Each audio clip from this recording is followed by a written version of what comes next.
You may have heard of Shocktober, but there's nothing scarier than drawing every day. So step aside horror movies, we've got art to make.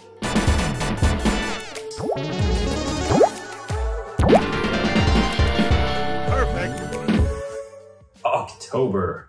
Fall season is officially here. Congratulations if you celebrate. Pumpkin spice latte, leaves on the ground, winter's almost here, and Inktober. So what is Inktober? Well, October has 31 days, so in October you do 31 drawings in ink. And there you go. That's Inktober.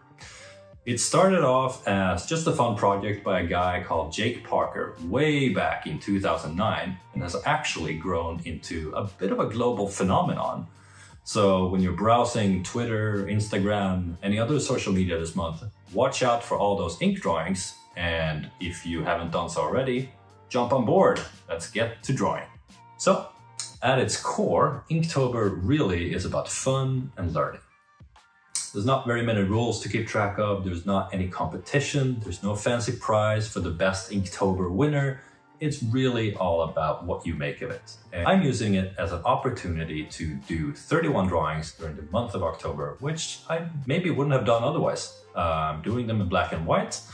And while the original intent for Inktober, I think, was to sort of get out of the computer zone and do a little bit more physical ink drawing with pen and paper, I kind of like my iPad, so I'm sticking with that one, but I'm using the inking brushes in Procreate.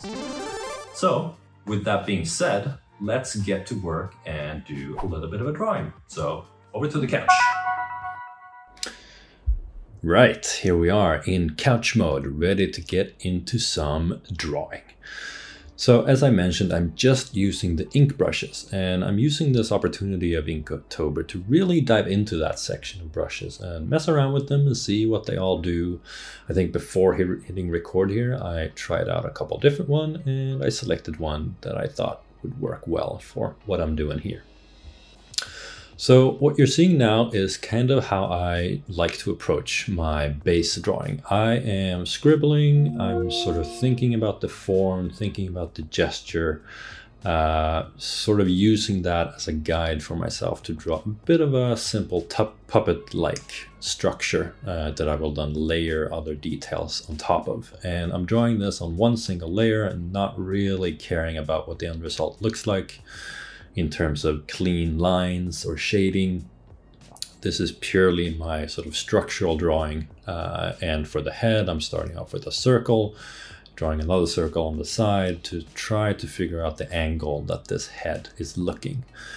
So this really is just a simple sketch where I'm messing around, trying to make it work. You can sort of think of this like you're molding the illustration that you want to do with clay. So you're pushing and pulling and going back and forth. And I also didn't really have that much of a plan actually going into this drawing. It was mainly a full body figure with some sort of fitness gym type thingy.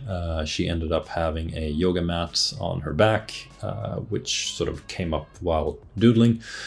But that was kind of it. And that's really how I like to approach a lot of these drawings, where I don't have that much of a plan. I sort of see where the line takes me and just doodle around a little bit.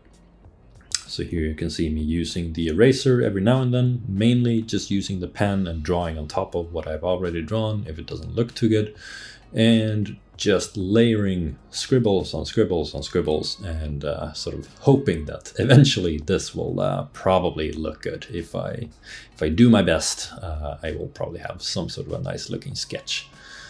Also using a little bit of the distort tools to move things around, just to get an idea of pushing and pulling what I've already drawn without having to redraw it, sort of like a free transform like you would use in Photoshop. But I'm doing all of this drawing on the iPad, which means that I can sit on the couch and I can watch TV and I can do whatever else I'm doing while I'm working on this drawing, and I don't have to be chained to my desk, which is where, you know, you spend the majority of your waking hours anyway, when you're an illustrator or animator or any other computer person. What we got going on here now is I've moved on from my sketch. So what I tend to do is I create a new layer and then I take my sketch and I just pull down the opacity to something like 20%. So I have it as an underdrawing that I can always look back at, and I can turn it on and off if needed, but I can always have that there to rely on and see what did I actually decide on in my structure phase before moving into the fine details.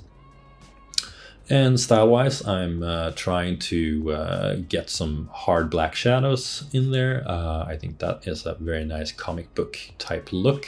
So in this case, the pants are fully black with some highlights. So I don't know, there's some sort of shiny type material, I guess.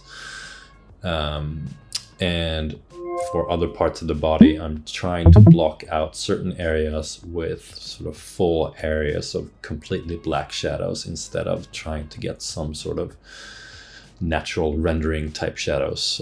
Not really my style. Also, maybe it doesn't really fit into the whole Inktober theme. And here we got the cat. Of course, you got to have some company when you're drawing. You can't just sit there all on your own and do a bunch of drawing. You got to have the cat there, play around with the cat if he likes, or he's just going to be angry and, I don't know, eating some sort of snack in the couch next to me. So this is a good look at a typical evening in my life. Sitting on the couch, doing some drawing, cat is on board, hanging out, and it's all a good life. Right now I'm messing around with the hair a little bit, so I've opted for, I think, a different brush for the hair that has a little bit more texture. Just again using fully black shapes for the foundation of the hair, and then once we get a little bit later on into the recording, there's going to be some sort of negative space happening within those braids to give them a bit more detail. Face-wise, not adding too many details. I like to keep things pretty clean and just put the lines that I absolutely need in there, especially when drawing women. I think that that is an approach that tends to work better than doing something overly detailed, at least if you're working in this kind of style. If you are going for something more realistic, then obviously you do need to add more details everywhere, including the face. But when doing something a little bit more minimalistic, comic book-y, I think that having those details really slimmed down across sort of the entire figure, but especially the face, works quite well. So here I'm adding some details to the hair, and for that I think I was actually using the eraser tool, or maybe drawing with a white pen, I'm not sure. But that is a good combo to use when working in a style like this as well, where you can sort of combine those different elements. And kind of around that stage, I'm feeling pretty much done with it. So signature, and then boom, let's move on to the next stage.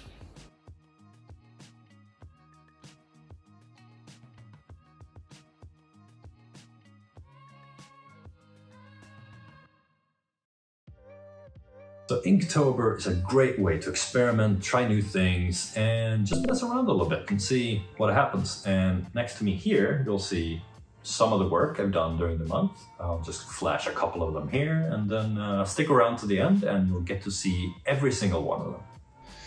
With the drawing out of the way, we are moving into the final stage of finalizing this whole thing. And Inktober, of course, is sort of supposed to be a drawing thing, but I am an illustrator but also an animator at heart. So I decided to create an animation as well for every single one, and because there are 31 of them, I also wanted to have a clever system for how I did this. So I'm not spending as many hours animating every single one and putting all those details in there. I'm finalizing it, focusing on it as a drawing, but then building a clever solution for myself to be able to produce an animation out of it as well. So that's what we're looking at here. What I start off by doing is I just export it from Procreate as a PSD, which is really nice because that means that I'm getting all of the layers. In this case, not a very super complex drawing. I did most of everything on a single layer. So here I'm just importing that PSD to After Effects. I am going through and naming the different layers. So I've got my shadow. I've got my actual illustration, which I'm just calling character, and then I have my signature. So, 3 layers is all I needed on this thing, because my original sketch that I had in the bottom of everything that I just turned down the opacity of, I just took that out because that's not needed for the final thing.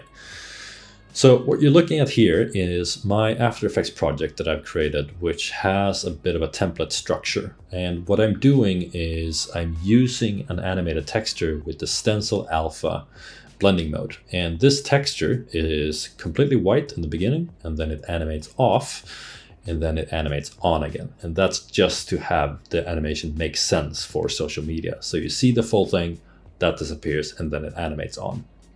And the way that I created this was by using a pack of pre-created video elements. I think just 2 different ones of sort of ink-like drawing things. That is from a pack called Paint It Black that I got many years ago. Still getting a lot of great use out of it, and turned out to be kind of perfect for something like this. So the foundation of what you're looking at is really just a mat that I've created using some pre-created video elements that animates on, and then I have a scene structure, which I'm looking at here, of that illustration being drawn on using those mats, and then the rest of the scene just sort of adds a little bit of finishing and touches on top of that. So I have the original illustration, my final illustration, and then I have a duplicate of that, which I can change the color of, and that's just offset a few frames. So we get, in this case, a purple version of the illustration drawing on, and then we got the black real one right after that with a couple frames of delay. Then on top of that, I've got more of those video elements, and these just act as a frame. So I've got top, left, right, bottom, and you can see them on screen now. They're really just adding that white frame with an organic hand-drawn look for the instances where the illustration is so big that it touches the corners. I just want to have a little bit of that feeling on the edges so that it's not completely digital and completely white. On top of that, I'm using 2 adjustment layers with a great effect called Boil It, which really is just a sort of 2.0 version of turbulent displace with a little bit of easier controls. And then finally, I'm just throwing a black frame on that. That's just a shape layer the size of the composition with a stroke set to black. And then I've got a super simple camera movement here, which just sort of zooms out the illustration a little bit, then it disappears, and then it draws on again. And then that whole thing is 10 seconds long.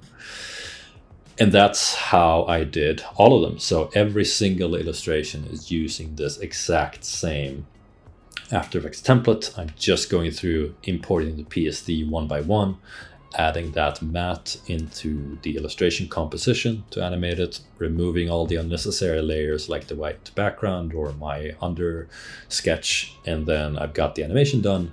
I throw that into a scene, and then I can change the camera animation or anything else that I want to change as well if I need to.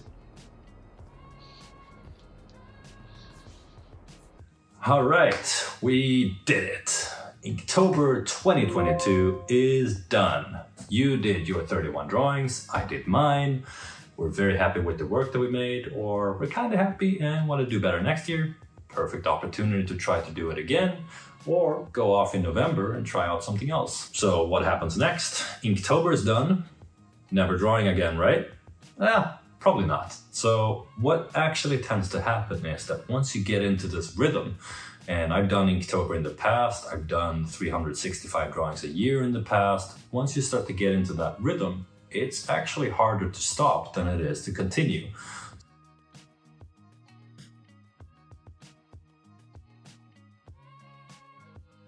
So at the end of this whole thing, I of course want to show off the work that I made, so I'll pop that up on screen now.